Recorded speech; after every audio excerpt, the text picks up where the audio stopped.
লক্ষ্য করে শুনুন, একদিনের একটা করুণ ঘটনা ঘটে গেছে। কই কি করুণ ঘটনা গো? কয়েকদিন আমি রাত্রি বেলায় আমি ঘরের মধ্যে শুয়ে আছি।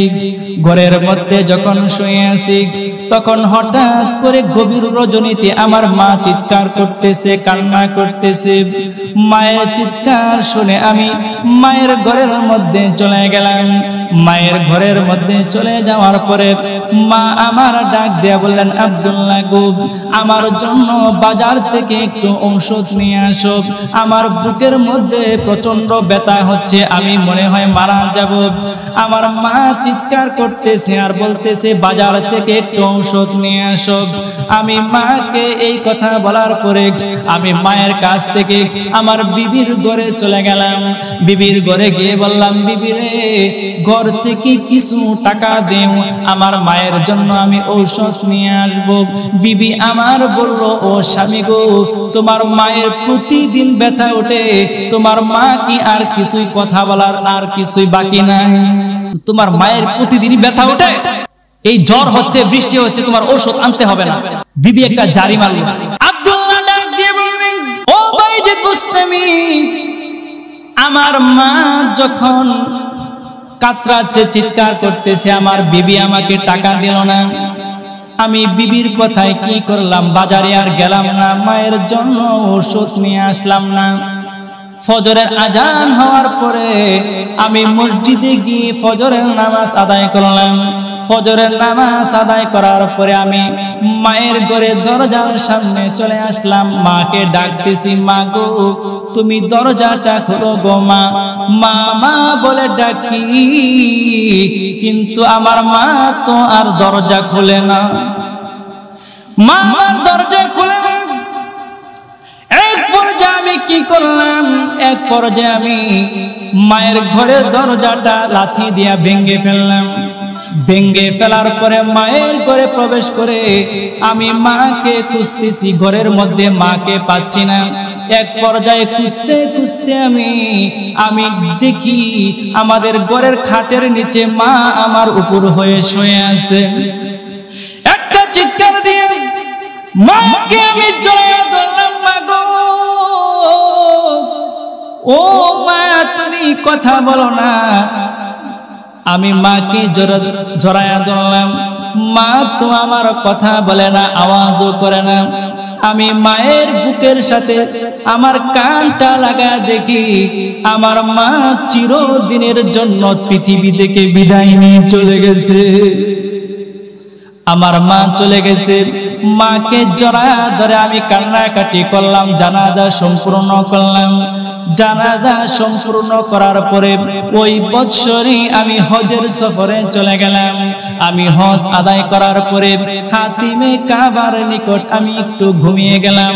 ঘুমের ভেতরে আমি স্বপ্নে দেখি ফেরেশতারা কে যেন আমাকে কানে কানে এসে বলতেছে, আব্দুল্লাহ গো, তোমার হজ আল্লাহর দরবারে কবুল হবে না, কেননা তুমি তোমার মায়ের মনে কষ্ট দিয়েছো। বাইজিদ বুস্তামি গো, ও বাবার, আবার দ্বিতীয়বার আমি হজ আদায় করলাম। হজ আদায় করে আবার আমি হাতিমে কাবার নিকট ঘুমিয়ে গেলাম।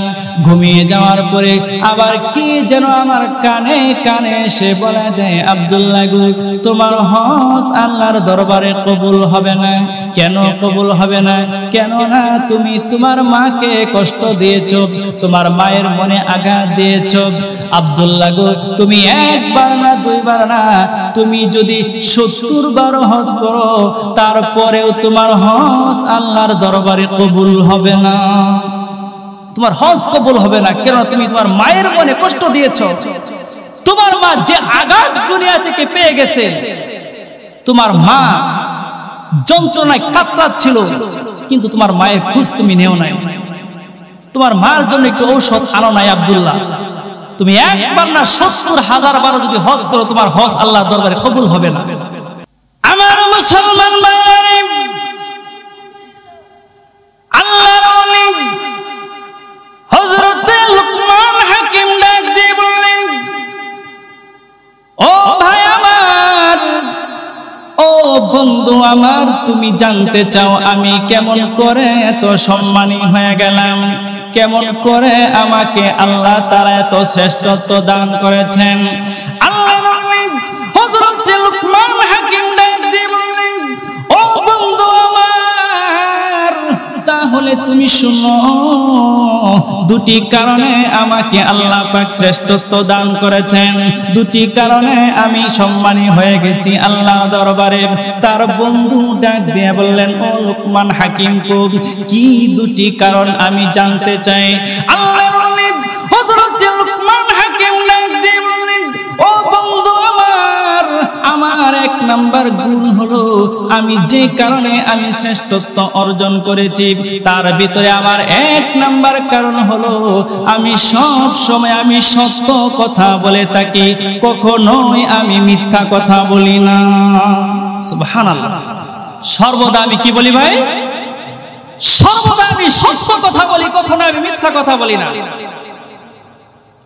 আল্লাহর ওলি হযরত লুকমান হাকিম ডাক দিয়ে বললেন, ও বন্ধুরা খান, সব সময় আমি সত্য কথা বলি, মিথ্যা কথা বলি না। এই সত্য বলার কারণে আল্লাহ রাব্বুল আলামিন আমাকে শ্রেষ্ঠত্ব দান করেছেন। এই সত্য কথা কেমন? আল্লাহর নবী সাল্লাল্লাহু আলাইহি ওয়াসাল্লাম হাদিসের ভিতরে বলেন, ইন্নাস সিদকা বিররুন ওয়া ইন্নাল বিররা ইয়াহদি ইলাল জান্নাহ। আল্লাহর নবী বিশ্বনবী নবী মুহাম্মদুর রাসূলুল্লাহ সাল্লাল্লাহু আলাইহি ওয়াসাল্লাম বলেন, যে ব্যক্তি সত্য কথা বলবে, ইন্নাস সিদকা বিররুন, সত্য কথা হলো একটা উত্তম নেক আমল, এটা এমন একটা দামি নেক আমল, যে ব্যক্তির ভিতরে সত্যবাদিতা থাকবে, সত্য কথা বলবে, এই সত্য কথা তাকে পথ দেখায় দেখায় জান্নাতের ভিতরে নিয়ে যাবে। একটু আওয়াজ দিয়ে বলুন না সুবহানাল্লাহ। যে ব্যক্তি সত্য কথা বলবে, সত্যবাদিতার সাথে চলবে, সত্য ওই সত্যটা তাকে পথ দেখায় দেখায় জান্নাতের ভিতরে নিয়ে যাবে। আর যেই ব্যক্তি মিথ্যা কথা বলবে, ওই মিথ্যা তাকে পথ দেখায় দেখায় জাহান্নামের ভিতরে নিয়ে যাবে। এই জন্য আল্লাহ রাব্বুল আলামিন কোরআনুল কারীমের ভিতরে বলেন, ফাজতানিবুর রিজসা মিনাল আওসানি ওয়াজতানিবু কাওলাজ যুর। আল্লাহ রাব্বুল আলামিন বলেন, ও আমার বান্দারা, তোমরা দুটি কাজ করবে। এক নম্বরে হলো তোমরা মূর্তির পূজা থেকে তোমরা বিরত থাকবে, আর দুই নম্বরে হলো তোমরা সব সময় তোমরা মিথ্যা কথা থেকে বিরত থাকবে। এই দুটি কাজ যদি তোমরা করতে পারো, তাহলে আমি আল্লাহ তোমাদের জন্য বন্ধু হয়ে যাব। আমার মুসলমান বন্ধুগণ, লক্ষ্য করে শুনুন, মিথ্যা এমন একটা ভয়ঙ্কর অপরাধ, যেই ব্যক্তির আমল নামায় মিথ্যা থাকবে, তার সাথে আমার আল্লাহ কেমন মুআমালা করবেন, তার সাথে আমার আল্লাহর ফেরেশতারা কেমন মুআমালা করবেন। আল্লাহর নবী সাল্লাল্লাহু আলাইহি ওয়াসাল্লাম একদিন রাতের বেলায় ঘুমিয়ে আছেন। নবীজি আমার রাতের বেলায় ঘুমিয়ে আছেন। ঘুমের ঘরে নবীজি স্বপ্নে দেখলেন দুইজন ব্যক্তি নবীজিকে এসে বলল, ইয়া রাসূলুল্লাহ, আপনি যে স্বপ্নের ভিতরে দেখেছেন একটা ব্যক্তির গাল ফেরেশতারা চাকু দিয়ে কাটতেছে আর চিপতেছে, ইয়া রাসূলুল্লাহ, আপনি কি জানেন তাদের অপরাধটা কি? আল্লাহর নবী বললেন, ও যুবক বন্ধুরা, না আমি তো জানি না কি কারণে তাদের গালটা চাকু দিয়ে কাটা হচ্ছে, চিরে ফেলা হচ্ছে। তখন ওই দুটি যুবক ডাক দিয়ে বললেন, ইয়া রাসূলুল্লাহ, ইয়া হাবিবাল্লাহ, যে ব্যক্তিটার গালটা কাটা হচ্ছে চাকু দিয়ে, ওই ব্যক্তিটা দুনিয়াতে মিথ্যা কথা বলতো, মিথ্যা বলে বলে মানুষের কাছে বেড়াইতো। নাউজুবিল্লাহ। ওই তার কাজটা ছিল মিথ্যা কথা বলা। সে মিথ্যা সমাজের মধ্যে প্রচার করত, মিথ্যা বলে বেড়াইতো।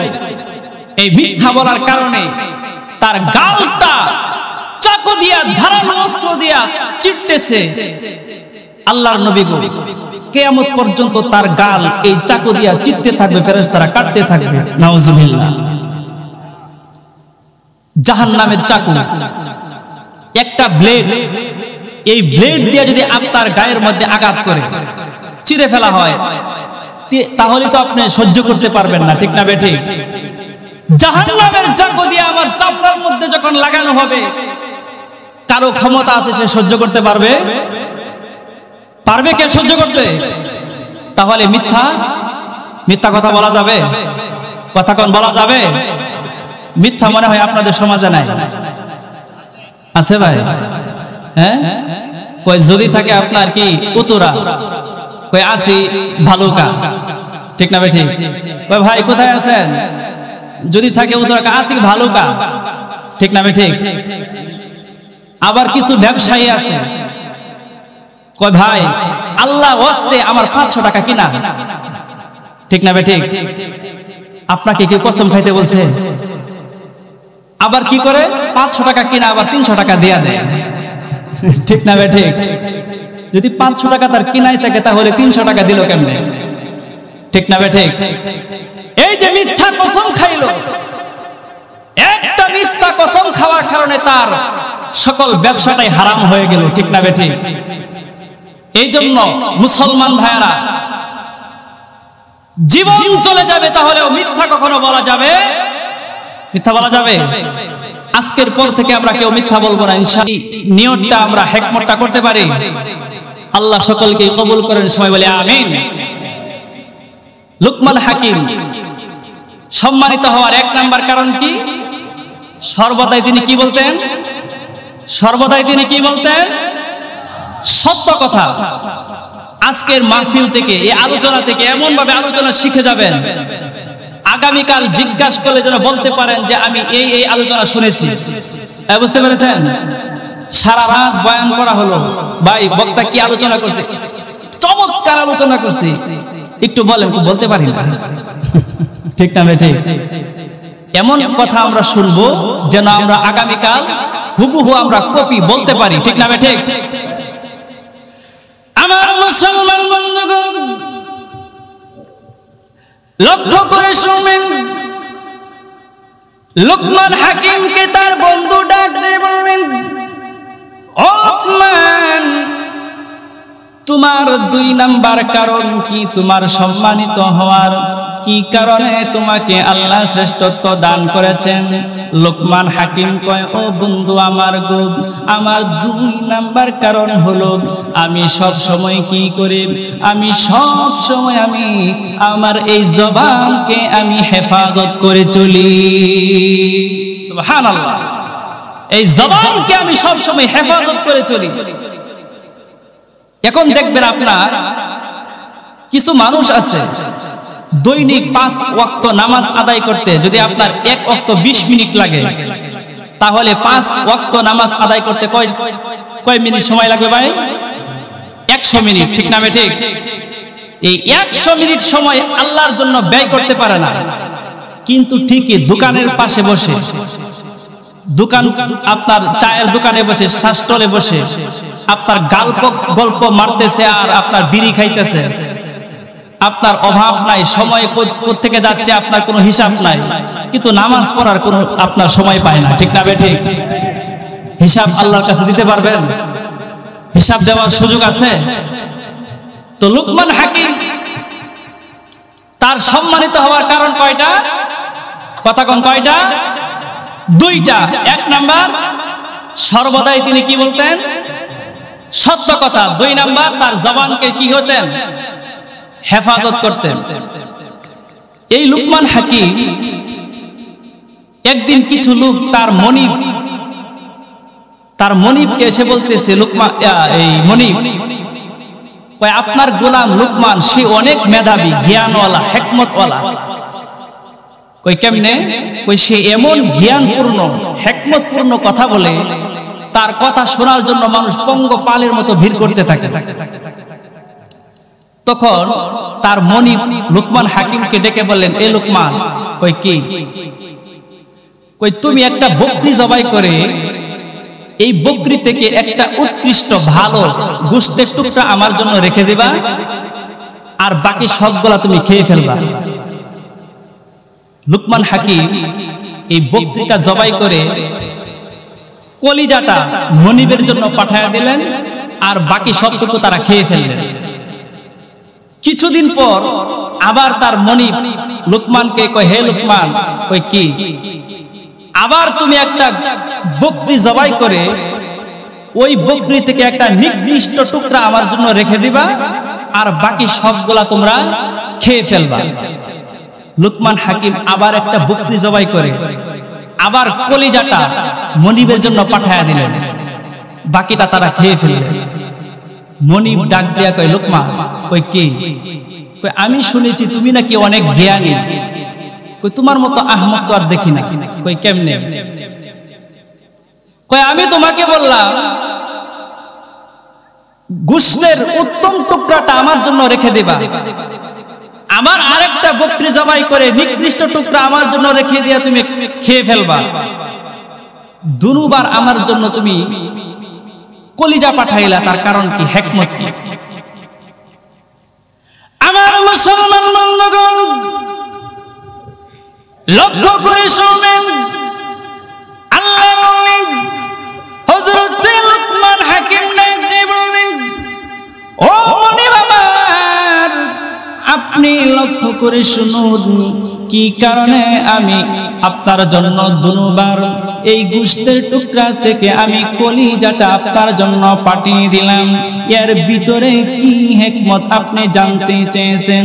লুকমান হাকিম কয়, ও মনিব বাবার, একটা মানুষের ভিতরে, প্রত্যেকটা মানুষের ভিতরে একটা কালব আছে, আত্মা আছে, দিল আছে, কলিজা আছে।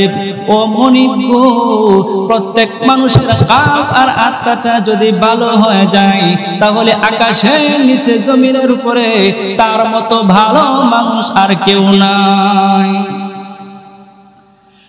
ও মনিব বাবা, প্রত্যেক মানুষের এই কালব আর আত্মা, কলিজা যদি খারাপ হয়ে যায়, অসুস্থ হয়ে যায়, তাহলে আকাশের নিচে জমিনের উপরে তার মতো নিকৃষ্ট আর খারাপ মানুষ আর কেউ নাই। এই কালব, দিল যদি মানুষের খারাপ হয়ে যায়, তাহলে তার মতো নিকৃষ্ট আর কেউ নাই। ঠিক না বেঠে? দিল, আত্মা, মন, যার মন ভালো না তার কিছুই ভালো না। ঠিক না বেঠে? সারাদিন চিন্তায় থাকে কে পেস কেমনে লাগানো যায়, দাঙ্গা হাঙ্গামা কেমনে লাগানো যায়। ঠিক না বেঠে? এই দিল যার ভালো না থাকবে, সে যত নামাজ পড়ুক, রোজা রাখুক, হজ করুক, যাকাত আদায় করুক, তার কিছুই কাজে লাগবে না। ঠিক না বেঠে? আর দিল, আত্মা, এটা যদি ভালো থাকে, তাহলে তার সবকিছুই ভালো, আল্লাহর দরবারে তার সবকিছু কবুল হয়ে যাবে। সুবহানাল্লাহ। এই জন্য লুকমান হাকিম কেন এত সম্মানী হইলেন? এই লুকমান হাকিমের থেকে আমরা এই সবক নেওয়ার পরে, এই সবকটা আমার ভিতরে ফিট করে আমরা আগামী ভবিষ্যতে চলতে পারবো তো ইনশাআল্লাহ? সবাই চলতে পারবো তো ইনশাআল্লাহ? আল্লাহ কবুল করেন, সবাই বলি আমিন। এখন আসুন, লুকমান হাকিম তার সন্তানকে কি নসিহত করলেন? এই নসিহত যতক্ষণ আমরা আলোচনা করব, কেউ ভাববেন না তো, মূল আলোচনা আসতেছে এখন। এই নসিহত শেষ পর্যন্ত থাকবো তো ইনশাআল্লাহ? আমার মুসলমান ভাইরা,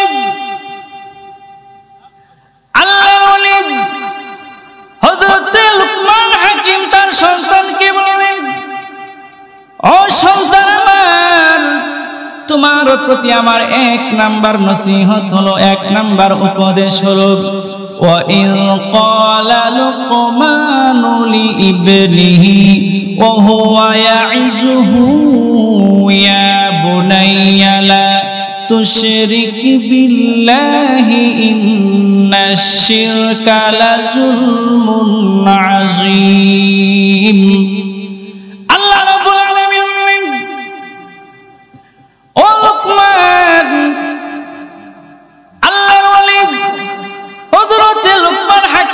সন্তানকে বললেন, ও সন্তান আমার, তোমার প্রতি আমার 1 নাম্বার নসিহত হলো, তুমি কখনোই আল্লাহ তাআলার সাথে শিরক সাব্যস্ত করবে না, আল্লাহ তাআলার সাথে শরীক করবে না। ইন্নাশ শিরকা লাযুলমুন আযীম।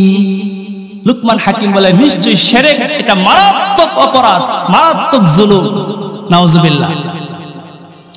শিরক একটা মারাত্মক অপরাধ। কেমন? এই শিরক হচ্ছে জুলুম, আর জুলুম হচ্ছে 3 প্রকার। কয় প্রকার? সবাই বলেন কয় প্রকার? জোরে আওয়াজ দিয়ে বলেন কয় প্রকার? আপনারা কি ঘুমাইতেছেন? ঘুমাচ্ছে? সবাই হাতটা তুলেন, লাড়া দেন। নারায়ে তাকবীর, নারায়ে তাকবীর। আবার দেখেন সামনে আবার কাউরে মাইরা দেন না। সবাই হাত নামা। ঘুম ভাঙছে সবার? জুলুম কয় প্রকার? কথা কন, কয় প্রকার? 3 প্রকার। 1 নাম্বার জুলুম, 1 নাম্বার জুলুম হচ্ছে আল্লাহ তাআলার সাথে শিরক করা। আল্লাহ তাআলার সাথে শিরক করা। আর এই শিরকের হুকুম কি? এই শিরকের হুকুম হচ্ছে, যে ব্যক্তি আল্লাহ তাআলার সাথে শিরক করবে, এই শিরকের গুনাহ আল্লাহ তাআলা কখনোই ক্ষমা করেন না। নাউজুবিল্লাহ। 2 নাম্বার শিরক, 2 নাম্বার জুলুম হচ্ছে আল্লাহর হকের উপর জুলুম করা। আল্লাহর হকের উপর জুলুম মানে নামাজ, রোজা, হজ, এগুলা হচ্ছে আল্লাহর হুকুম, আল্লাহর হক। আর এই শিরকের জুলুমের বিধান হচ্ছে, বান্দা যদি তাওবাতান নাসুহা করে আল্লাহর কাছে ক্ষমা চায়, আল্লাহ গো আমি ভুল করে এই অপরাধ করে ফেলেছি, তুমি আমাকে ক্ষমা করে দাও, তাহলে এটা ক্ষমাযোগ্য, আল্লাহ তাআলা তাকে ক্ষমা করে দেন। 3 নাম্বার জুলুম, বান্দার উপর জুলুম করা। যেমন একটা রিকশাওয়ালা, লোকটা দুর্বল, অসহায়, কোনো দোষ নাই, আপনি অযথা একটা থাপ্পড় মেরেছেন। একটা শ্রমিক, তার কোনো দোষ নাই, আপনি একটা গালি দিয়েছেন, আপনি তার উপর জুলুম করলেন। আল্লাহ কয়, এই জুলুম যতক্ষণ পর্যন্ত তুমি তার কাছ থেকে ক্ষমা না নিবে, ততক্ষণ পর্যন্ত আমি আল্লাহ তোমার এই গুনাহ ক্ষমা করব না। নাউজুবিল্লাহ। আপনি হজ করে আসছেন 50 বার, আপনি প্রথম কাতারের মুসল্লি, আপনি মসজিদে দান করেছেন 50 লাখ, 5টা মসজিদের মোতাওয়াল্লি আপনি, কিন্তু আপনি একটা ব্যক্তির হক মেরেছেন। বিনা কারণে একটা ব্যক্তিকে গালি দিয়েছিলেন, তার মনের মধ্যে কষ্ট লেগে আছে। কসম আল্লাহর, আপনি 50 বার না, আপনি 1000 বার হজ করে যদি আল্লাহর কাছে ক্ষমা চান, কসম আল্লাহর, আপনাকে আল্লাহ ক্ষমা করবেন না। ঠিক? এই জন্য বান্দার উপর জুলুম মারাত্মক অপরাধ। আর এই জুলুম হচ্ছে, শিরক হচ্ছে মারাত্মক জুলুম এবং অপরাধ। বান্দা দুনিয়াতে শিরক কেন করে? শিরক করা হয় যে বান্দা দুর্বল থাকে, অসহায় থাকে, তার সাথে শরীক সাব্যস্ত করা হয়। ফর এক্সাম্পল, একটা উদাহরণ, যেমন আপনারা প্রত্যেক বছর কুরবানি করেন, করেন না? কুরবানি করেন। এই কুরবানি করার সময় যাদের সামর্থ্য থাকে না, তারা শরিকানা কুরবানি করে, ঠিক না বেঠিক? 3 জনে, 5 জনে, 7 জনে মিলে শরিকানা কুরবানি করেন। কেন? সামর্থ্য না থাকার কারণে, একা না দেওয়ার সামর্থ্য না থাকার কারণে, ঠিক? অথবা আপনার টাকা আছে ঠিক, আপনি এমন একটা ব্যবসা করবেন, বিজনেস দিবেন, যেই বিজনেসের মধ্যে 2 কোটি টাকা ইনভেস্ট করার প্রয়োজন। এখন আপনার কাছে আছে 1 কোটি, আপনি আরেক কোটি টাকার জন্য আপনি আরেকজন পার্টনারশিপ খুঁজেন, ঠিক না বেঠিক? এখন আপনার টাকা আছে কি ঠিক, কিন্তু আপনার এক্সপেরিয়েন্স নাই, যোগ্যতা নাই। এখন আপনার ব্যবসাকে সফল করার জন্য আপনি এক্সপেরিয়েন্স ওয়ালা যোগ্যতা ওয়ালা লোক আপনি নিয়োগ দেন, ঠিক না বেঠিক? এখন আপনার যোগ্যতা এক্সপেরিয়েন্স আছে কিন্তু আপনি অসুস্থ, আপনার দেহ দুর্বল। এখন আপনার ব্যবসাকে সফল করার জন্য আপনি শক্তিশালী লোক আপনার ব্যবসায় নিয়োগ দেন আপনার ব্যবসাকে সফল করার জন্য, ঠিক? দুনিয়াতে যারা আল্লাহর সাথে শিরক করে তারা এই তিনটি কথা যেন আল্লাহর উপর আরোপ করতে চায় যে আল্লাহ দরিদ্র, যে আল্লাহর শক্তি নাই, আল্লাহর যোগ্যতা নাই। নাউজুবিল্লাহ। সবাই বলেন সুবহানাল্লাহ, আলহামদুলিল্লাহ, ওয়ালা ইলাহা ইল্লাল্লাহু, আল্লাহু আকবার। এখন আসুন আমরা কোরআনকে জিজ্ঞাসা করি, কোরআন তুমি জবাব দাও যে আমার আল্লাহ ধনী না গরিব। আমরা কোরআনকে জিজ্ঞাসা করব, কোরআন তুমি জবাব দাও আমার আল্লাহ যোগ্যতা আছে না নাই। আমরা কোরআনকে জিজ্ঞাসা করব, কোরআন তুমি জবাব দাও আমার আল্লাহ শক্তিশালী নাকি দুর্বল। কোরআন জবাব দেবে কি দেবে না? কথা কোন, কোরআন জবাব দেবে কি দেবে না? আমার মুসলমান ভাইরা লক্ষ্য করে শুনুন, আমরা যদি কোরআনকে জিজ্ঞাসা করি, কোরআন তুমি জবাব দাও আমার আল্লাহ ধনী না গরিব, কোরআনুল কারীম সাথে সাথে জবাব দিয়ে দিবে। আল্লাহ রাব্বুল আলামিন কোরআনুল কারীমের মধ্যে বলে দিয়েছেন, ওয়াল্লাহুল গানিয়্যু ওয়া আনতুমুল ফুকারা। আল্লাহ রাব্বুল আলামিন বলেন এই পৃথিবীর ভিতরে तमाम দুনিয়ার ভিতরে আমি একমাত্র আল্লাহ হচ্ছি ধনী, ওয়া আনতুমুল ফুকারা, আর তোমরা যত মাখলুক আছো পৃথিবীর সমস্ত মাখলুক হচ্ছে দরিদ্র আর ভিখারি। এবার যদি আমরা কোরআনকে জিজ্ঞাসা করি, এ কোরআন তুমি জবাব দাও আমার আল্লাহর কতটুকু যোগ্যতা আছে, এক্সপেরিয়েন্স আছে। এবার কোরআনুল কারীম সাথে সাথে জবাব দিয়ে দিবে। আমার আল্লাহ কোরআনুল কারীমের ভিতরে উল্লেখ করে দিয়েছেন, ওয়ামা উতিতুম মিনাল ইলমি ইল্লা কলিলা। আল্লাহ রাব্বুল আলামিন বলেন আমার যত জ্ঞান আছে, আমার যত জ্ঞান আছে, আমার সমস্ত জ্ঞান থেকে আমি সমস্ত মাখলুকের মধ্যে সামান্য পরিমাণ বন্টন করে দিয়েছি। কতটুকু জ্ঞান আমার আল্লাহ तमाम পৃথিবীর মধ্যে বন্টন করে দিয়েছেন। আল্লাহ পাকের এই জ্ঞান আর ইলমকে একটা সাগরের সাথে তুলনা করেছেন। একটা সাগরের মধ্যে একটা আঙ্গুল ডুবানোর পরে আঙ্গুল থেকে যতটুকু পরিমাণ পানি ওঠে আঙ্গুলের সাথে, এতটুকু জ্ঞান আমার আল্লাহ तमाम পৃথিবীর মাখলুকের মধ্যে বন্টন করে দিয়েছেন। আর সমস্ত জ্ঞান আমার আল্লাহ তার নিজের কাছে রিজার্ভ রেখে দিয়েছেন। এতটুকু জ্ঞান পাওয়ার পরে আজকে দুনিয়ার মধ্যে মানুষ বৈজ্ঞানিক বিজ্ঞান কি করে, বিমান আবিষ্কার করে, বিভিন্ন কিছু যন্ত্রপাতি আবিষ্কার করে।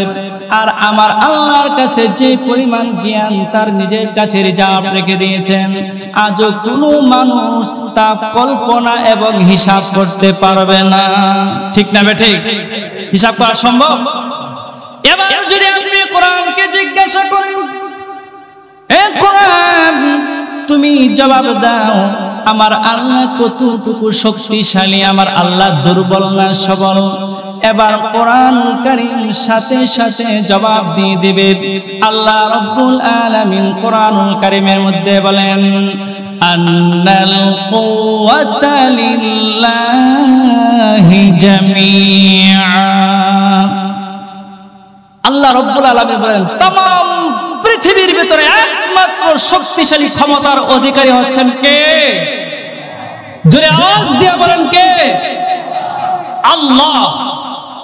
এখন যদি কোন দলের স্লোগান হয় জনগণ ক্ষমতার উৎস, জনগণ ক্ষমতার উৎস, আমরা বলবো সেই দল কুফরির মধ্যে লিপ্ত আছে। কথা বলেন ঠিক না বেঠে?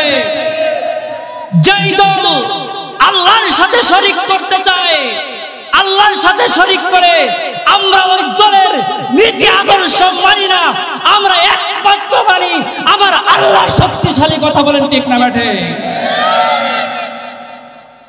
পোস্টারের মধ্যে হিমবিলের মধ্যে লেখা হয় জনগণ ক্ষমতার উৎস। আপনারা দেখেছেন কি দেখেন নাই? একমাত্র ক্ষমতার উৎস কে? কথা বলেন, একমাত্র ক্ষমতার উৎস কে? একমাত্র ক্ষমতার উৎস হচ্ছে আমার আল্লাহ। আমার আল্লাহর চাদর নিয়ে যারা টানাটানি করে, এরা ইহুদি খ্রিস্টানদের এজেন্ট, এদের দল করা হারাম। কথা বলেন ঠিক না বেঠিক মুসলমান? একমাত্র সমস্ত ক্ষমতার অধিকারী একমাত্র আমার আল্লাহ। আমার আল্লাহ ছাড়া আর কারো কোনো ক্ষমতা নাই। আমার আল্লাহ ইচ্ছা করলে যত ক্ষমতাধর ব্যক্তি আছেন এক সেকেন্ডের ভিতরে তাকে ধ্বংস করে দিতে পারেন। কথা কোন ঠিক না বেঠে? আল্লাহ কয় আন্নাল কুওয়াতা লিল্লাহি জামিআ, একমাত্র সমস্ত ক্ষমতার অধিকারী কে? কথা কোন কে? আল্লাহ। সেই আল্লাহর সাথে শরীক করা যাবে? কথা কোন শরীক করা যাবে? এখন দেখবেন কিছু মানুষের বিয়ে হয়েছে 10 বছর 5 বছর চলে গেছে, সন্তান হয় না, এখন বাবার দরবারে যায় সন্তানের জন্য। এরকম আছে না নাই? কথা কোন আছে না নাই? বাবার দরবারে যায় আপনার মনের আশা পূরণ হওয়ার জন্য। এমন লোক আছে না নাই? কথা কোন ভাই আছে না নাই? বাইজিদ বুস্তামি রহমতুল্লাহি আলাইহির মাজার চট্টগ্রাম। বাইজিদ বুস্তামি রহমতুল্লাহি আলাইহি তিনি একজন আল্লাহর ওলি ছিলেন, আল্লাহর বন্ধু ছিলেন। এখন ওনার মাজারে কি হয়? ওনার মাজারে এখন গাছের মধ্যে আপনার ইটের কণা ফল বানায়া ঝুলায়া রাখছে। বুঝতে পারছেন? ইটের কণা এই টুকরো টুকরো করে ফল বানায়া আপনার ঝুলায়া রাখে। কই কেন? মহিলারা এটার মধ্যে ঝুলায়া রাখে। কই কেন ঝুলায়া রাখো? কই এই গাছের মধ্যে ফল ঝুলায়া রাখি এই কারণে একদিন এই ফল ভার হইতে হইতে এক সময় আমার পেট ভার হয়ে যাবে। একদিনে ফল ভার হইতে হইতে নাকি পেট ভার হয়ে যাবে। সন্তান দেওয়ার মালিক কে? কথা কোন সন্তান দেওয়ার মালিক কে? না দুনিয়ার কোন মানুষের ক্ষমতা আছে? এই জন্য আমরা চাইবো কার কাছে? কথা কোন কার কাছে? আল্লাহর কাছে। এখন যে ব্যক্তি দুনিয়াতে শিরক করবে, আল্লাহর সাথে শরীক করবে, তার শাস্তি কি? শাস্তি তো আমাদের জানা দরকার আছে না নাই? এই শিরককারী শাস্তি কি আমাদের জানা দরকার আছে না? আমার মুসলমান বন্ধুগণ, এই দুনিয়ার ভিতরে যে ব্যক্তি আল্লাহ রাব্বুল আলামিনের সাথে শিরক করবে, আল্লাহ রাব্বুল আলামিনের সাথে অংশীদার স্থাপন করবে, ওই ব্যক্তির শাস্তি কি হবে?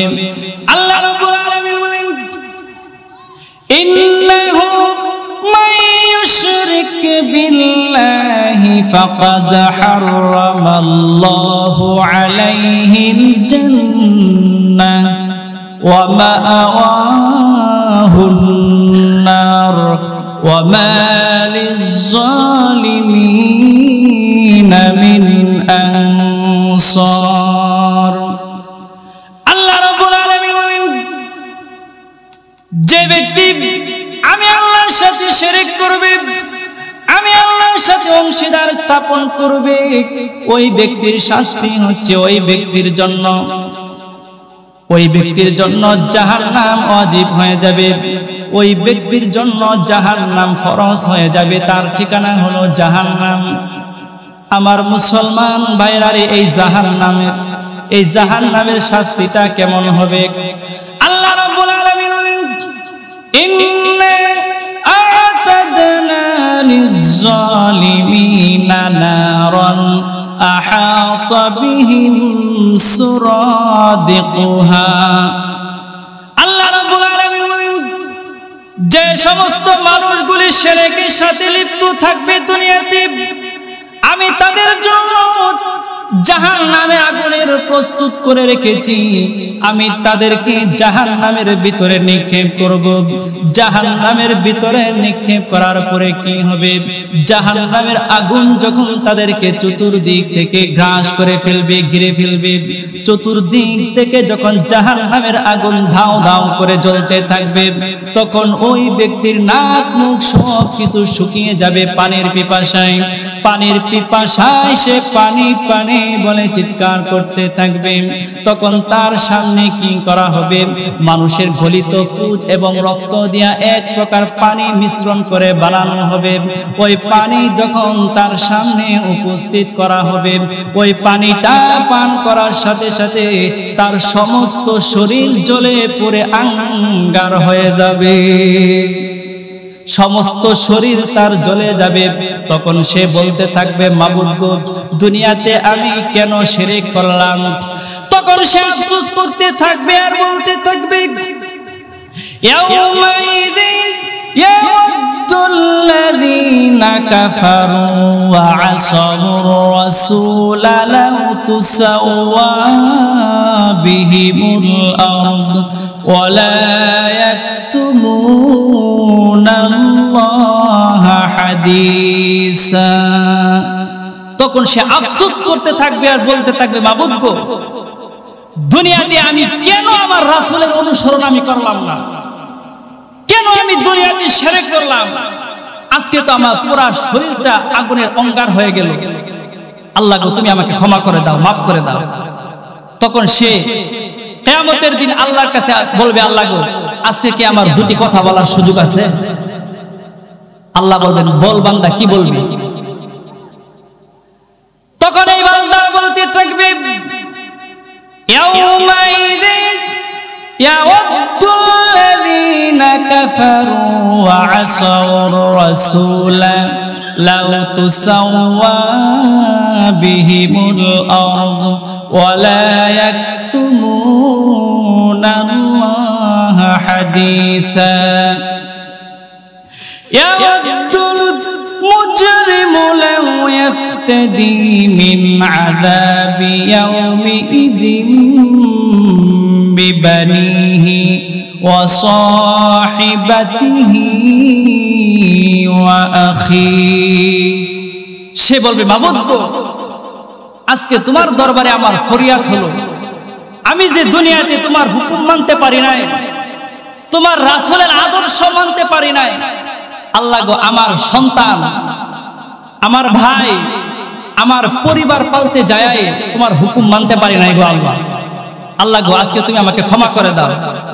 আজকে আমার সন্তান, আমার ভাই, আমার পরিবার সকলকে আজকে তুমি জাহান্নামের মুক্তিপণ স্বরূপ তুমি রেখে আমাকে আজকে ছেড়ে দাও।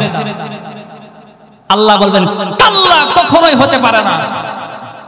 আজকে মুক্তিপণের কোনো সিস্টেম নাই। আছে? থাকবে? কথা কোন থাকবে? এক্সাম্পল, একটা উদাহরণ মনে করেন, আপনি একটা মামলায় ধরা খাইছেন। ধরা খাওয়ার পরে আপনার এক বন্ধুকে ফোন দিয়েছেন, বন্ধু, পুলিশ ধরে ফেলছে। তো আপনার বন্ধু কি করে? 1 লক্ষ 2 লক্ষ টাকার বিনিময়ে আপনাকে ছুটায় নিয়ে আসে, ঠিক না বে ঠিক?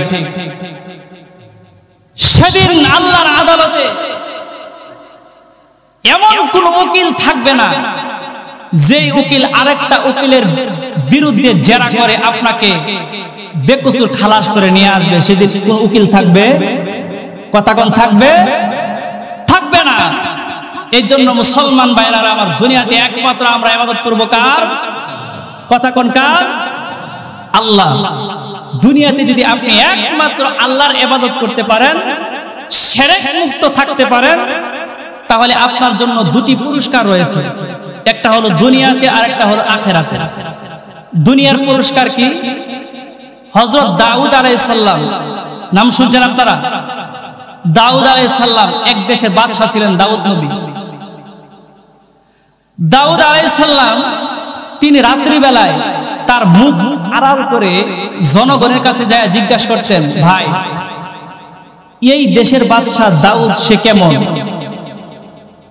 সকলেই বলতো যে এই দেশের বাদশা দাউদ সে অনেক ভালো লোক, ন্যায়পরায়ণ, যার কাছে বলে সেই বলে দাউদ খুব ভালো লোক, সবাই ভালো বলে, দাউদ নবীর কাছে আর ভালো লাগে না, যে আমার ভুল তো কেউ ধরে না।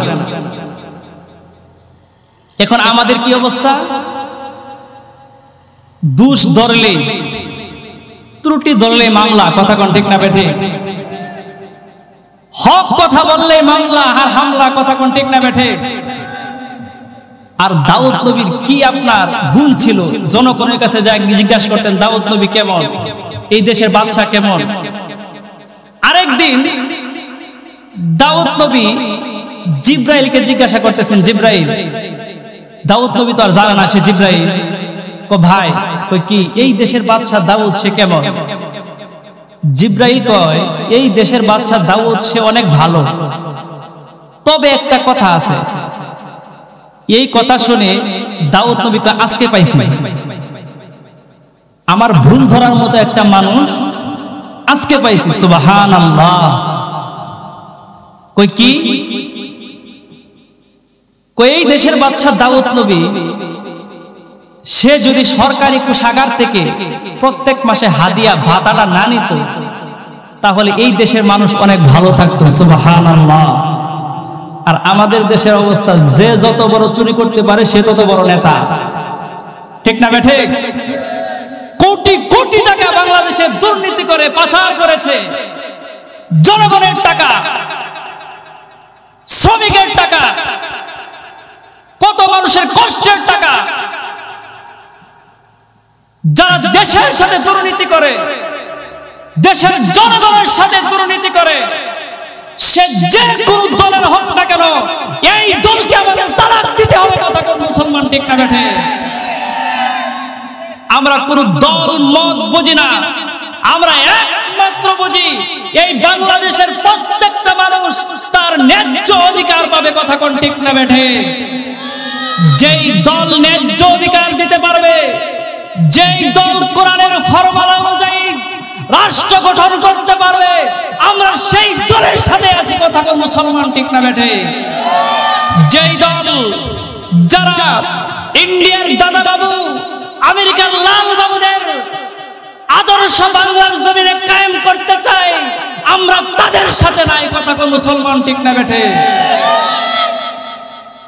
দাউদ নবী, জিব্রাইল কয় দাউদ সে যদি প্রত্যেক মাসে ভাতাটা না নিত, তাহলে দেশের মানুষ অনেক ভালো থাকতো। সুবহানাল্লাহ।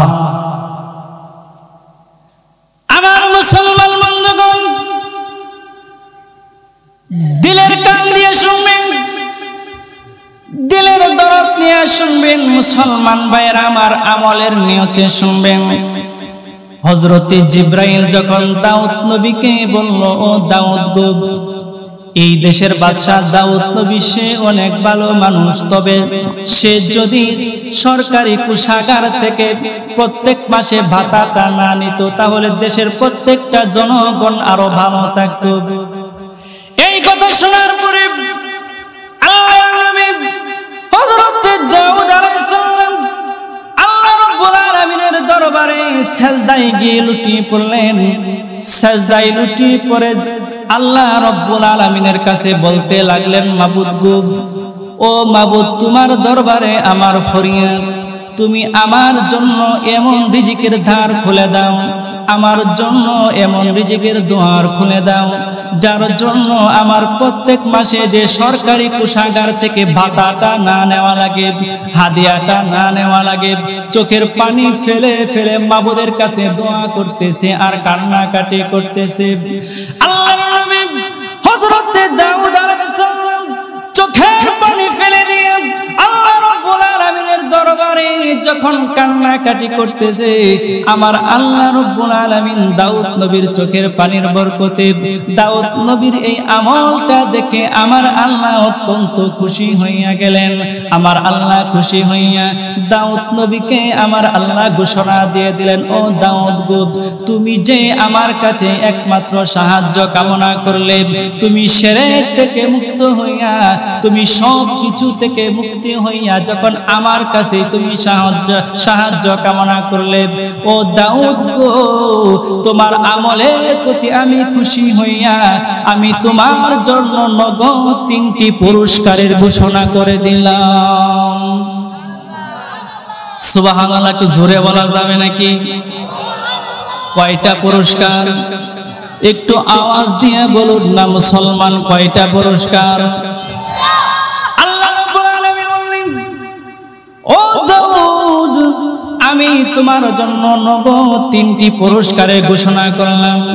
1 নাম্বার পুরস্কার হলো, আল্লাহ রাব্বুল আলামিন বললেন, ওয়ালাকাদ আতাইনা দাউদা মিন্না ফাদলা।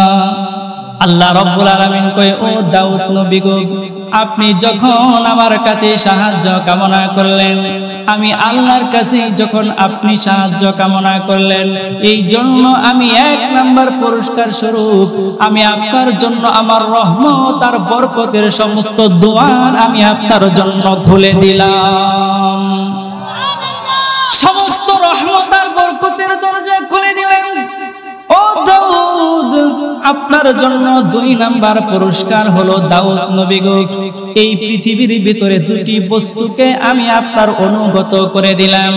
আল্লাহ রাব্বুল আলামিন কয়, ইয়া জিবালু আউমি মাআহু ওয়াত-তায়র। আল্লাহ রাব্বুল আলামিন বললেন, ও দাউদ, পুরস্কার স্বরূপ 2 নাম্বার পুরস্কার স্বরূপ আমি আপনার জন্য কি করলাম? তামাম পৃথিবীর পর্বতমালা এবং তামাম পৃথিবীর পশু কীট পতঙ্গ আপনার অনুগত করে দিলাম। আপনি তাদেরকে যখন যা হুকুম করবেন, আপনার হুকুম পালন করার জন্য তারা পাগল পারা হয়ে যাবে।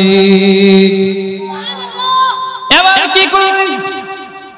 আল্লাহর নবী হযরত দাউদ আলাইহিস সালামকে আল্লাহ রাব্বুল আলামিন এমন একটি কণ্ঠ দিয়েছিলেন।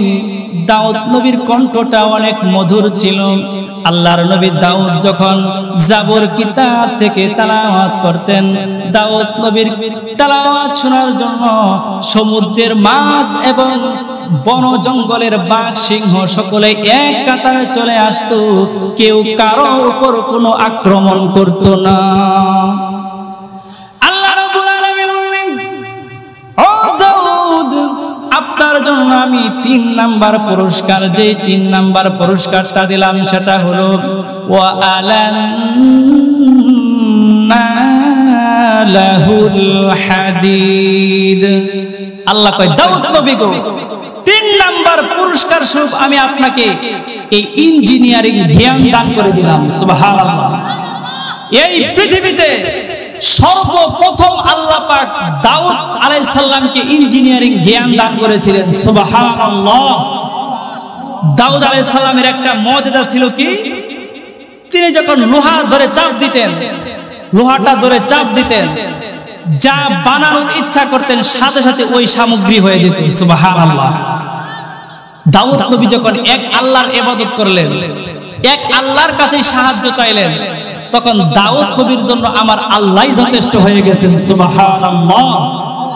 এখন আমরাও যদি আজকে একমাত্র আল্লাহর ইবাদত করি, আমার আল্লাহর কাছে সাহায্য চাই, আমাদের একমাত্র সাহায্যকারী হবেন কে? কথা কোন কে? এই জন্য একমাত্র ইবাদত করতে হবে কার? কথা কোন কার? আল্লাহর। আল্লাহর ইবাদত করতে রাজি আছেন সবাই? সবাই রাজি? এটা হচ্ছে দুনিয়ার পুরস্কার। আখিরাতের পুরস্কার কি? আমার মুসলমান ভাইরা, আল্লাহ রাব্বুল আলামিন বলেন, লিল্লাযীনা তাকাউ ইনদা রাব্বিহিম জান্নাতুন তাজরি মিন তাহতিহিল আনহার খালিদিনা ফিহা ওয়া আযওয়াজুম মুতাহহারাতুন ওয়া রিদওয়ানুম মিনাল্লাহ ওয়াল্লাহু বাসীরুম বিল ইবাদ। আল্লাহ রাব্বুল আলামিন বলেন, লিল্লাযীনা শিরক থেকে বেঁচে থাকবে, শিরকের গুনাহ থেকে যারা বেঁচে থাকবে, আমার আল্লাহ রাব্বুল আলামিন বলেন জান্নাতিন তাজরি মিন তাহতিহাল আনহার, আল্লাহ কয় আমি তাদেরকে এমন জান্নাতের নহর দান করব, যে নহর দিয়ে সর্বদাই, যে নহর জান্নাতের তলদেশ দিয়ে নহর প্রবাহিত হতে থাকে। আমার আল্লাহ কয় আমি এমন জান্নাত দান করব, যে জান্নাতের তলদেশ দিয়ে নহর প্রবাহিত হতে থাকে। আমার আল্লাহ 4টি নহর দান করবেন। 1 নাম্বার হলো স্বচ্ছ পানির নহর, 2 নাম্বার হলো স্বচ্ছ পিওর দুধের নহর। এমন দুধের নহর আমার আল্লাহ দান করবেন। 1 গ্লাস 1 পেয়ালা জান্নাতি দুধ পান করার সাথে সাথে 70 বছর পর্যন্ত ওই দুধের ঘ্রাণ আর স্বাদ তার মুখের মধ্যে লেগে থাকবে। 3 নাম্বার আমার আল্লাহ তার জন্য একটি মধুর নহর দান করবেন। 4 নাম্বারে একটি স্বচ্ছ শরাবের তহুরের নহর দান করবেন। দুনিয়াতে আপনারা দেখবেন শরাব মদ পান করার পরে মানুষ মাতাল হয়ে যায়, কিন্তু জান্নাতের ভিতরে আমার আল্লাহ এমন নহর দান করবেন, যেই নহরটা, যেই নহর থেকে শরাব পান করার পরে তার মাথা কখনো মাতাল হবে না এবং সে পিপাসার তোমার হবে না। সুবহানাল্লাহ। 4 নাম্বার একটা স্বচ্ছ মধুর নহর দান করবেন। এমন স্বচ্ছ মধু, পিওর খাঁটি মধু। এখন আমাদের বাংলাদেশে তো খাঁটি মধু আপনার পাওয়া যায়, কথা বলেন, পাওয়া যায়? খাঁটি মধু আর খাঁটি দুধ পাওয়া মুশকিল, ঠিক না বেঠিক? আমাদের বাসায় দুধ আপনার প্রত্যেক দিন যে আপনার করে কন্ট্রাক্ট করে, এটা রুজিনা বলে, প্রত্যেক দিন 1 গোয়াল দুধ দিত। একদিন বৃষ্টির দিন আমার মা দেখতেছে যে দুধ দিবে, জানালা দিয়ে তাকায় দেখে ওই গোয়ালওয়ালা করছে কি, ছাদের যে পানি পড়ে ওই পানির নিচে আপনার তার ট্যাঙ্কিটা ধরে দিয়েছে। বুঝতে পারছেন? এ হচ্ছে খাঁটি দুধ। আর আমাদের দেশে আপনার যে মধু বিক্রি করে চিনির চাইতে ভালো, ঠিক না বেঠিক? যার জন্য আপনার দুধ আর মধু এই দুইটি জিনিসের সাথে যারা ভেজাল মিশ্রিত করে, এদের ঘরে কখনো উন্নত হবে না। কারণ আপনার মধু আর দুধ এই দুটি জিনিস হচ্ছে আপনার জান্নাতি খাবার। যার জন্য জান্নাতি খাবারের সাথে যারা ভেজাল মিশ্রিত করবে, এদের ঘরে কখনো উন্নত হবে, ঠিক না বেঠিক? এই জন্য সাবধান মুসলমান। আল্লাহ কয় আমি তাদেরকে তো জান্নাত দিব, আরেকটা পুরস্কার দিব, কি? ওয়া আজওয়াজু মুতাহহারা, তাদেরকে আমি জান্নাতের ভিতরে পবিত্র স্ত্রী দান করব। সুবহানাল্লাহ।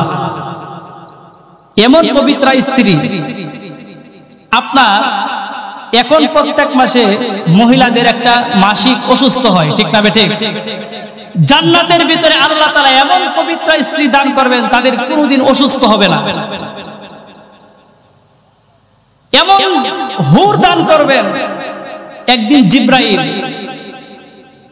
জিব্রাইল আল্লাহকে বলতেছে, আল্লাহ গো, আমি একটু জান্নাতি হুরটা দেখতে চাই। জিব্রাইল কয় তুমি জান্নাতের ফেরেশতা রেদওয়ান, তাকে গিয়ে বলো, তাহলে তোমাকে হুরটা দেখায় দেবে। রেদওয়ানকে গিয়ে বললেন, রেদওয়ান কই কি? আমি একটু জান্নাতি হুরটা দেখতে চাই, এক নজর। রেদওয়ান ফেরেশতা জান্নাতি হুরদেরকে গিয়ে বললেন, ও হুরেরা। জান্নাতের সর্দার রেদওয়ান বললেন, ও হুরেরা, ফেরেশতাদের সর্দার জিব্রাইল সে তোমাদেরকে এক নজর দেখতে চায়, তোমরা কি দেখা দেবে? তখন জান্নাতি হুরেরা কয়, ও রেদওয়ান, আমরা জিব্রাইলের সাথে দেখা দিব না। কই কেন? কই আজকে যদি আমরা জিব্রাইলের সাথে দেখা দেই, তাহলে কিয়ামতের দিন জান্নাতের ভিতরে বিশ্বনবী সাল্লাল্লাহু আলাইহি ওয়াসাল্লামের উম্মতেরা, সাল্লাল্লাহু আলাইহি সাল্লামের যে উম্মত, দামি সম্মানিত উম্মত আছেন, তারা আমাদেরকে বিবাহ করবে না। সুবহানাল্লাহ বলেন না? বিশ্বনবী সাল্লাল্লাহু আলাইহি ওয়াসাল্লামের যে দামি দামি উম্মতগুলো রয়ে গেছেন, তারা আমাদেরকে বিবাহ করবে না, এই জন্য আমরা তার সাথে দেখা দেব না। রেদওয়ান এসে বলতেছে, জিব্রাইল ও জান্নাতি হুরেরা তোমার সাথে দেখা করবে না। কই কেন? এই অবস্থা। জিব্রাইলের মন খারাপ। আল্লাহ কয়, জিব্রাইল তোমার মন খারাপ? কয় না, একটু দেখার একটু নিয়ত ছিল, আশা ছিল। আল্লাহ জিব্রাইল কয়, জিব্রাইল যাও, তুমি আবার রেদওয়ানকে গিয়ে বলো আবার দেখায় দিবে। আল্লাহ পাক জান্নাতের সর্দার রেদওয়ানকে বলেন, হে রেদওয়ান, তুই জান্নাতি হুরদেরকে গিয়া বলে দে, আজকে যে সমস্ত জান্নাতি হুরেরা আমার এই জিব্রাইলের সাথে দেখা করবে, জান্নাতের ভিতরে আমার উম্মতের ভিতরে যারা শ্রেষ্ঠ দামি, আমি তাদের সাথে তাদেরকে বিবাহ দেব। সুবহানাল্লাহ বলবেন না? এখন এই ঘোষণা শুনে জান্নাতি হুরেরা আপনার জান্নাতের রুম থেকে আপনার দৌড় দিয়া বের হচ্ছে, জিব্রাইলকে দেখা দেবে। দৌড় দেওয়ার সময় এক হুরের সাথে আরেক হুরের গা লেগে, কাপড়ের সাথে কাপড় লেগে এক হুর আপনার পড়ে গেছে। পড়ে যাওয়ার সময় একটা দাঁত বের হয়েছিল। ওই দাঁতটা শুধু জিব্রাইল আমিন দেখেছে। দাঁত দেখার পরে জিব্রাইল আলাইহিস সালাম 70 বছর অজ্ঞান হয়ে পড়েছিল। সুবহানাল্লাহ বলবেন না? কয় বছর? 70 বছর। 70 বছর অজ্ঞান হওয়ার পরে যখন হুশ আসছে, আল্লাহ কয়, জিব্রাইল আর দেখবে না? কয়, আল্লাহ আমার আপত্তি মিটে গেছে। দাঁত দেখার পরে যদি 70 বছর হয়, তাহলে চেহারা দেখার পর না জানে কত বছর অজ্ঞান থাকা লাগে আমার জানা নাই। এই জান্নাতি হুর কাদের জন্য রেখেছেন? এই উম্মতের ভিতরে যারা শ্রেষ্ঠ দামি উম্মত, তাদের সাথে ওই হুরদেরকে আল্লাহ কিয়ামতের দিন জান্নাতের ভিতরে বিবাহ করায় দেবেন। সুবহানাল্লাহ। এই জন্য এক আল্লাহর ইবাদত করলে, এক আল্লাহর উপাসনা করলে লাভ না ক্ষতি? কথা কর, লাভ না ক্ষতি? এই জন্য আমরা এক আল্লাহর ইবাদত করব। কার? কথা কনে কার? এক আল্লাহর। আল্লাহর সাথে কাউকে শরীক করা যাবে না। যাবে নাকি? এটা হচ্ছে লুকমান হাকিমের 1 নাম্বার নসিহত। আমার মুসলমান বন্ধুগণ, লক্ষ্য করে শুনুন, লুকমান হাকিম যখন তার সন্তানকে নসিহত করলেন, ও আমার সন্তান, তুমি কখনোই আল্লাহ তাআলার সাথে শরীক করবে না। এই উপদেশটা দেওয়ার পরে আমার আল্লাহ কয়, ও লুকমান, তুমি একটু থামো, আমার একটা কথা আছে। আমার এই কথাটা শেষ করার পরে আবার তুমি নসিহত করবে। এবার আল্লাহ রাব্বুল আলামিন বললেন, ও লুকমান গো, আল্লাহ রাব্বুল আলামিন বললেন, ওয়াসাইনা ইনসানা বিওয়ালিদাইহি হামালাতহু উম্মুহু ওয়াহানান আলা ওয়াহানিন ওয়া ফিসালুহু ফি আমাইনি আনিশকুরলি ওয়া লিওয়ালিদাতিক। আল্লাহ রাব্বুল আলামিন বললেন, হে লুকমান, তুমি যখন আমি আল্লাহর সাথে তোমার সন্তানকে পরিচয় করিয়ে দিলে, এখন আমি আল্লাহর দায়িত্ব হচ্ছে তোমার সন্তানকে তোমার সাথে পরিচয় করিয়ে দেওয়া। সুবহানাল্লাহ। তুমি যখন তোমার সন্তানকে বললে তুমি একমাত্র ইবাদত করবে আল্লাহ, এই জন্য আজকে আমি বিধান করে দিলাম तमाम পৃথিবীর সন্তানদের জন্য, হে সন্তানরা, আমি আল্লাহর ইবাদত করার পরে তোমাদের উপর যে দায়িত্ব, সেটা হচ্ছে তোমাদের মা বাবার খেদমত করা। সুবহানাল্লাহ। তোমাদের মা বাবার সাথে ভালো আচরণ করা। এই জন্য মুসলমান ভাইরা, এক আল্লাহর ইবাদত করার পরে আমার আল্লাহর হুকুম হচ্ছে মা বাবার সাথে ভালো আচরণ, মা বাবার খেদমত করা। সুবহানাল্লাহ। এখন সন্তান মা বাবার কথা শুনতে চায় না, মা বাবার কথা মানে না, মা বাবার কথা ভালো লাগে না। যে সন্তান মা বাবার কথা মানবে না, মা বাবার কথা শুনবে না, ওই সন্তানের জন্য জান্নাত হারাম হয়ে যাবে। নাউজুবিল্লাহ। এজন্য মা বাবাকে সম্মান করতে হবে, মা বাবার সাথে ভালো আচরণ করতে হবে। এজন্য মুসলমান ভাই, লুকমান হাকিম যখন তার সন্তানকে 1 নাম্বার নসিহত দিলেন, আমার সন্তান, তুমি একমাত্র আল্লাহর ইবাদত করবে, আল্লাহর সাথে কাউকে শরীক করবে না। আমার আল্লাহ কয়, লুকমান তুমি থামো, আমার একটা কথা আছে। কি? তুমি যখন তোমার সন্তানকে আমার সাথে পরিচয় করিয়ে দিয়েছো, এখন আমি আল্লাহর দায়িত্ব আর কর্তব্য হচ্ছে আমি আল্লাহর হুকুম আদায় করার পরে তামাম পৃথিবীর মানুষের জন্য তাদের মা বাবার খেদমত করা ফরজ। সুবহানাল্লাহ বলেন না? এই জন্য ভাইয়ারা, আমার যুবক ভাইয়ারা, যাদের মা বাবা আছে, আমরা মা বাবার খেদমত করে জান্নাত হাসিল করে নেব। আর যাদের মা বাবা নাই, আমরা তাদের জন্য দোয়া করব, আল্লাহ পাক যেন জান্নাত নসিব করেন। সবাই বলে আমিন। মুসলমান ভাইরা, রাত্র অনেক হয়ে গেছে। লুকমান হাকিম তার সন্তানকে যে সমস্ত নসিহত করেছিলেন, তার ভিতরে আল্লাহর হুকুমের পরে খেদমত করতে হবে কার? আল্লাহর ইবাদত করার পরে একমাত্র মা বাবার খেদমত করতে হবে। মা বাবা কি করতে হবে? সম্মান করতে হবে। এখানে মা বাবা আছে কার কার? দুটি হাত তুলেন তো ভাই। সবাই মা বাবার সাথে ভালো আচরণ করবেন তো? খেদমত করবেন তো ইনশাআল্লাহ? আল্লাহ পাক সকলকে মা বাবার খেদমত করে জান্নাত হাসিল করার তৌফিক দান করেন। সবাই বলি আমিন।